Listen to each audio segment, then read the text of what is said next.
Galera, faz tempo aí que eu não faço um videozinho, né?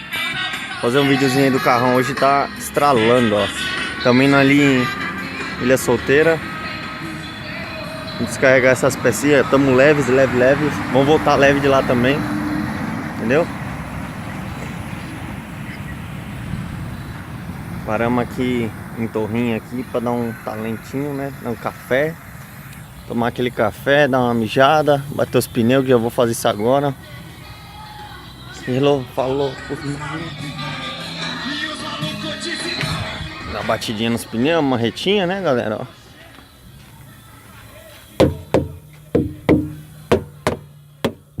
Se daí tá no alto, não faz muito barulho.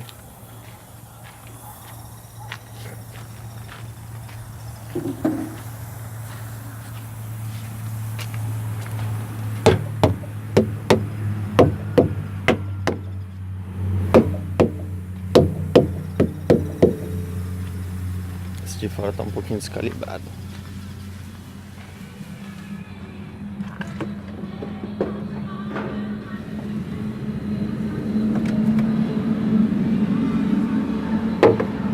Dá uma olhadinha na água, né, galera?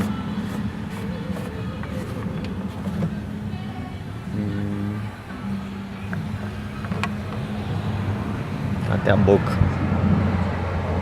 Zoou esses dias atrás esse reservatório meu aqui. Eu tive que pôr um Durepox ali, ó. E pôr a mangueira direto, galera.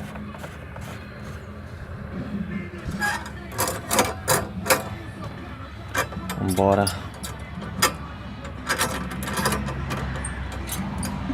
Aqui é do extintor, quando eu puxo o mop. Tá meio solto aqui. Prender pra não cair, né?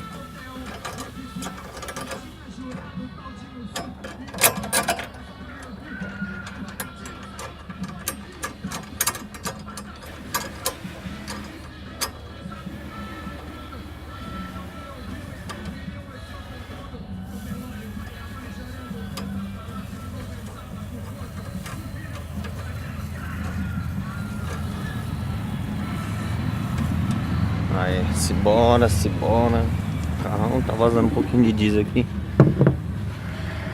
Vazou um pouquinho. É isso aí. Pretinho. Esse pneu tá aqui, não se aguenta, galera. Aí, ó, na Nascerzão do Sol. 6h30 agora, se não me engano. Aí, ó, estradinha bem simples, tem nem acostamento aqui, ó. Esse aqui é o único posto que depois que você sai de Santa Maria, por Torrinha aqui até Jaú. Agora é só acelerar. Isso aí, galera. Ficar com Deus aí. Desculpa aí não postar mais vídeo, que tava meio desanimadão aí.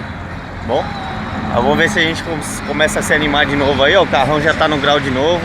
Tava resolvendo muita coisa dele. Vamos ver, né? Se agora fica sempre chique assim. Um abraço aí. Fiquem com Deus.